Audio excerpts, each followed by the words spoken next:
both sides. They used to have 7 streets like this. Only this street is remain as they were. Okay?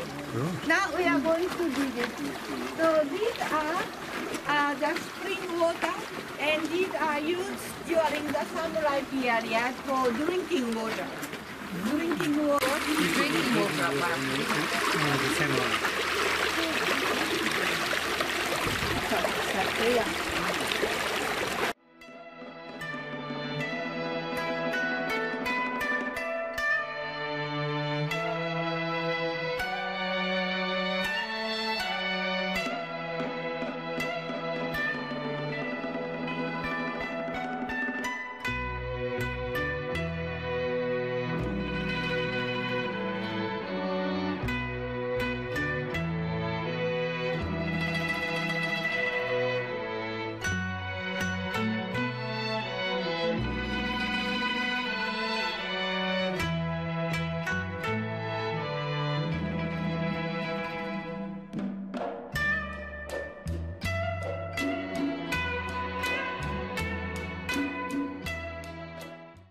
Over there, recessed part over there, they put their sword or decorate small flowers or hanging scrolls.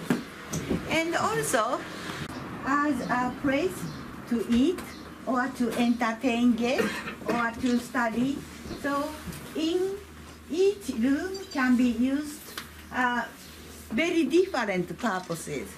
And these are very, vulnerable. That is a paper.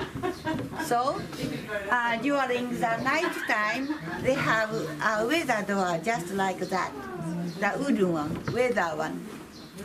So at night and at the typhoon times, these weather doors shut completely for the security reasons. So these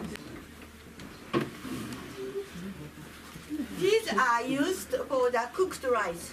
Cooked rice get very worse quickly during the summertime. So cooked rice put here and hang in the airy places to keep it last longer. And back over there is a gadget. What do you think it is? It is used to make a very important.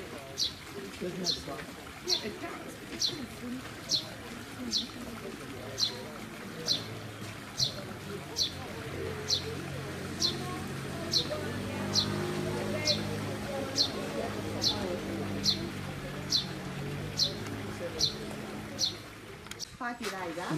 And later, the vegetables grown are returned for thanks. So that is just a complete, recycling. Yes.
In the 1490s, the Portuguese sailed around Africa and reached India. By the 15 teens, they'd reached China. And by the mid-1500s, they'd reach Japan. And wherever the Portuguese merchants and explorers went, the missionaries went too. And they proselytized for 50 years. And by 1600, there were something like 300,000 Christians in Japan. Of course, we're talking almost exclusively here southern Japan, Kyushu. This is where the Portuguese were trading from. And most of these, we would assume, were genuine conversions. Nagasaki was nothing but like a fishing village. It was small, it was nothing. But that relationship with the Portuguese had economic and military benefits attached to it. So you convert to Christianity, you deal with the Portuguese, and now your little fishing village of Nagasaki becomes a major trading depot, major trading hub. So it's very lucrative to become a Christian in that case. Not to mention that the Portuguese were willing to lend their military might to the daimyo over Nagasaki vis-a-vis his, daimyo opponents. So there are many benefits to becoming Christian. That said, of these hundreds of thousands, many proved their willingness to lay down their lives for their newly adopted faith. Now, Oda Nobunaga was inclined to look favorably upon the faith. If you think about it, he's sort of famous for not getting along with that Buddhist establishment. Here comes the Christians as a possible counterweight. He famously hosted Jesuit priests in Kyoto. He allowed for the establishment of a Christian church in the imperial capital of Kyoto. So that's Oda Nobunaga. And Toyotomi Hideyoshi, who followed him, he too, at first, seems to have been favorably inclined towards Christians. He once said that the only thing keeping him personally from becoming a Christian was the supposed Christian prohibition on polygamy. Then in 1614, Tokugawa Ieyasu officially bans Christianity in Japan. He's looking over what the Spanish have done in the Philippines. He doesn't want the same sort of thing to happen in Japan.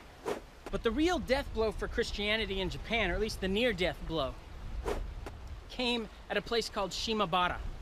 See, a very ardently anti-Christian local administration at Shimabara ruthlessly carried out the Tokugawa shogunate's anti-Christian policies there, hunting down Christians, executing Christians in large numbers. In fact, by the time of the rebellion, which we're about to talk about, every Christian in the area had officially recanted, had officially denied the faith in order to survive. But beneath the surface, belief in the banned faith system obviously continued. Anyway, very, very bad time if you happen to be a Christian in and around Shimabara.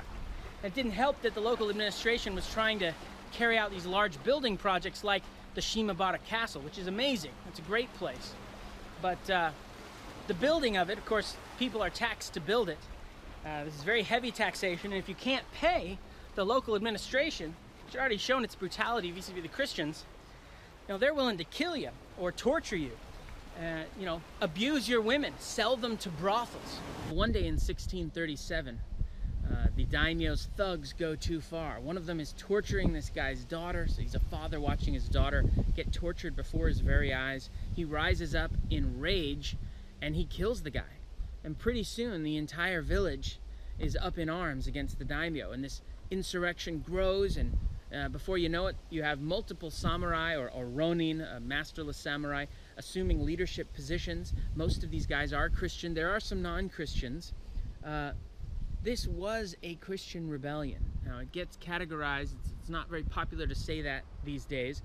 Certainly the spark wasn't, didn't have to do directly with Christianity, but most of its participants were Christian. These guys would yell or shout Christian slogans, the name of Jesus, the name of Mary, as they're mounting an attack. There's Christian symbols on their banners. We're talking decades of angst against anti-Christian government policies. Definitely, if it doesn't start out as a Christian revolt, it assumes the nature of a Christian revolt. It becomes a Christian revolt. There are heavy Christian overtones to the whole thing. But regardless, you've got these samurai or ronin taking leadership positions, most of whom are Christian. Most of the participants are Christian. The daimyo send their forces to combat the rebels, and they're consistently beaten off. And eventually the shogun himself sends a commissioner with an army to take down the revolt, and it is beaten back. This sort of rebellion, this sort of revolt against Tokugawa authority, one the likes of which the government had never faced before in its short existence. It had only been around for about 15 years. This was a real challenge to them. And you can see how much of a challenge it was in the size of the army that was mustered to take care of the Shimabara rebellion. Keep in mind there are about 27,000 rebels, mostly non-warriors, down here causing a ruckus. And the Tokugawa shogunate organizes an army of 100,000 troops. This is an army that will grow to about 200,000 by the end of the suppression of the revolt. So these are massive numbers. This is a type of army that European countries at the time probably couldn't have mustered for any reason, let alone to put down a little rebellion. But this was important to the legitimacy of the newly established shogunate.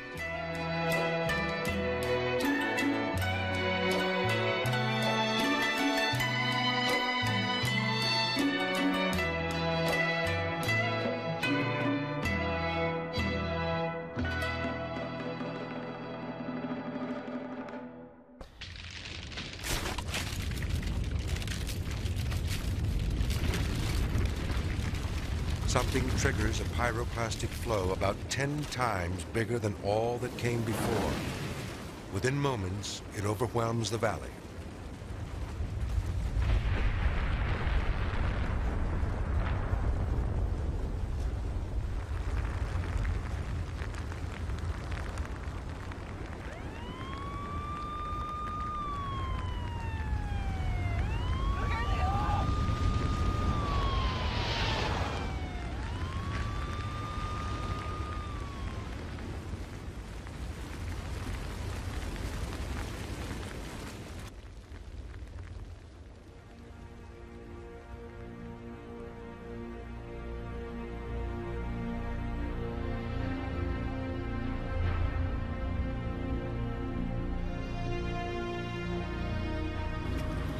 Mount Fugain is 1,486 meters, or about 4,900 feet tall.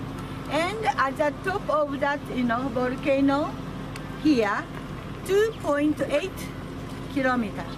No, 4.5 kilometers or 2.8 miles away. So in this area, 1992, all covered. These two, two main roads are disrupted. These are all covered. So over there, to dug their original house is almost impossible. So they have flattened on the surface of the, and then built their house on top of their original house. So this area, the house is very new. These are all built after 1996. So let's have a look. So, happened. And they make a new road along the seacoast, the road over there. And then using the heavy, machine, begin to, flatten and restore this area. So inside the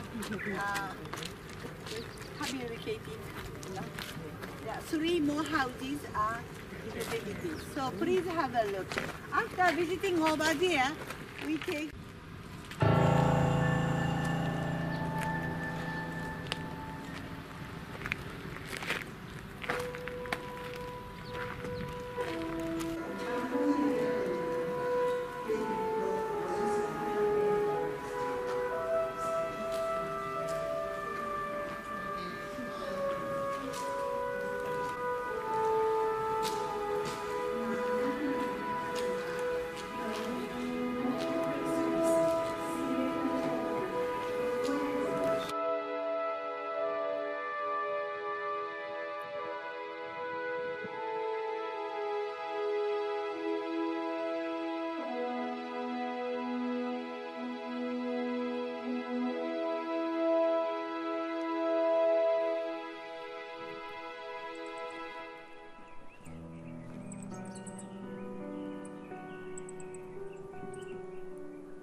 That's the atomic bomb exploding at Nagasaki. The film was taken in a B-29 many miles away. All of you who see this picture can judge for yourselves the extent of the menace to civilization of this new weapon. Civilized people can only demand that such power be directed not towards their obliteration, but to the benefit of mankind. The Nagasaki atomic bomb have a nickname, Fatman. And the Hiroshima atomic bomb had a nickname of Little Boy. So Nagasaki bomb was dropped 3 days after Hiroshima bomb was dropped in Hiroshima. So Hiroshima bomb was uranium atomic bomb, while Nagasaki's one is plutonium atomic bomb. And explosive power was actually much bigger here in Nagasaki. It is said the Hiroshima bomb, the nickname Little Boy, had about the same explosion power of 14 kilotons of TNT. While the Nagasaki atomic bomb, it has a nickname of Fatman, have about 21 kilotons of TNT. So, but the damage was much more limited here in Nagasaki because the population is much bigger in Hiroshima. Estimated population at that time was about 350,000, while here in Nagasaki, the estimated population in those days about 240,000 or so.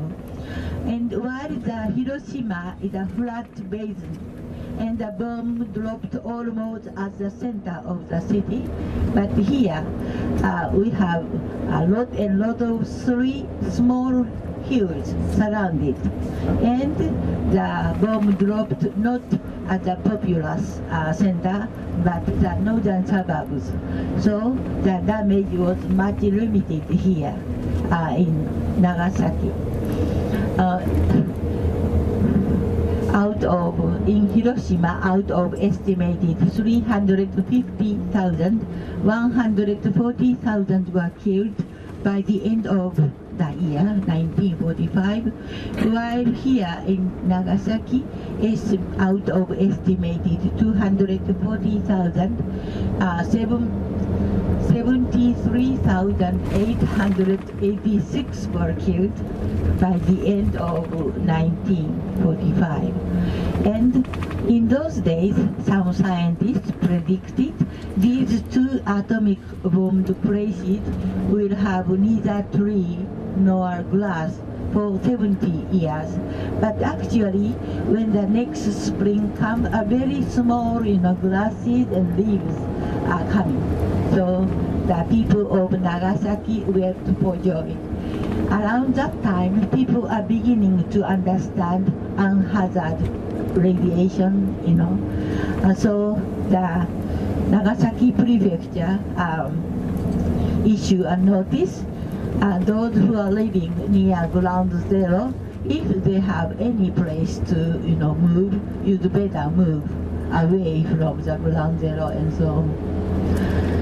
If you are visiting these, Peace Park or the Ground Zero or Atomic Bomb Museum, you are going to see a lot of colorful paper crafts, 1,000 paper cranes.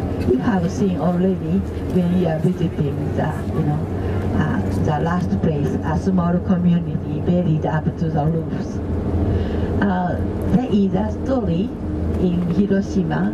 A small girl, Sasaki Sadako, was exposed to radiation when she was 2 years old, grew up to be a sport-like healthy girl, but when she was a junior high school, she developed leukemia, a kind of, blood cancer, something like that. And in those days, there's no established medication for exposure of radiation. So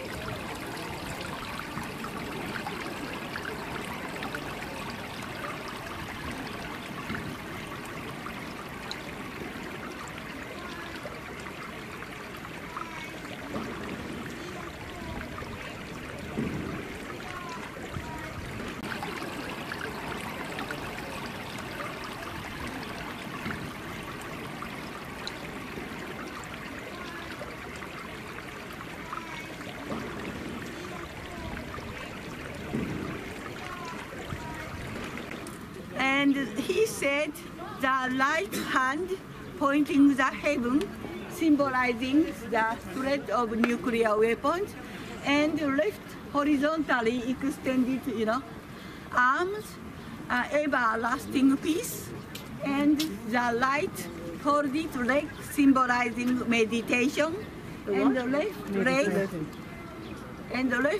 the will to stand again to help suffering people. And lightly closed eyes is a repose for the atomic bomb victims and so on. That is from the Middelburg, the Netherlands, Middelburg. And this is called the Bell of Nagasaki. The Bell of Nagasaki.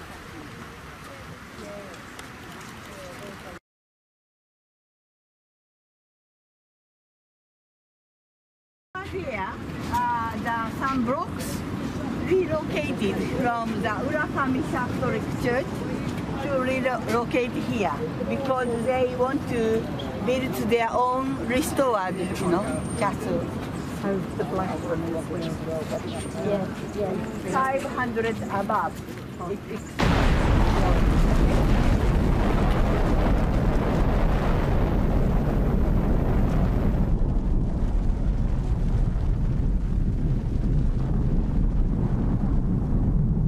The second bomb was intended for the city of Kokura, but it was too cloudy, so the plane moved on to Nagasaki.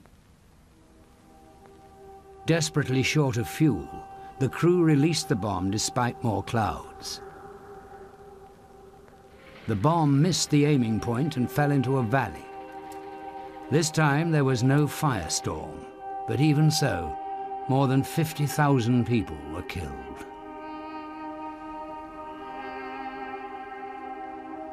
The Supreme War Direction Council in Tokyo was meeting on the same day. By now, the Russians had declared war on Japan. Then came the news from Nagasaki. Then Prime Minister Suzuki did something unheard of. He asked the Emperor to break the deadlock and make a decision. Emperor Hirohito told them he wanted to end the suffering and bear the unbearable. 4 days later, radical soldiers attempted a coup to prevent the surrender. They failed. At dawn, on the day that Emperor Hirohito was to broadcast an announcement to the Japanese people that the war was over, General Anami prepared to end his life in the time-honored tradition of seppuku. His suicide note read, "My death is my apology for my great crime."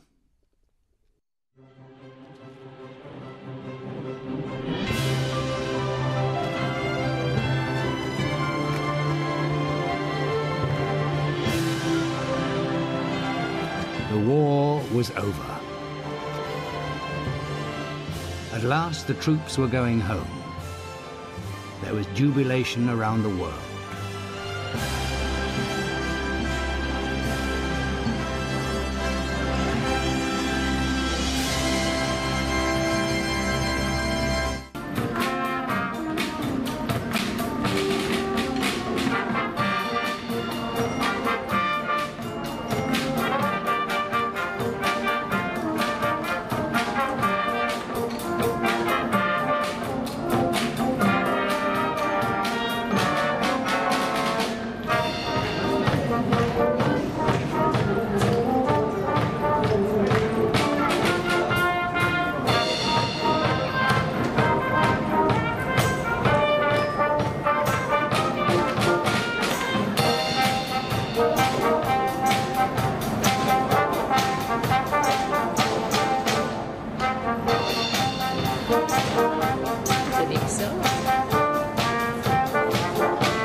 Thank you.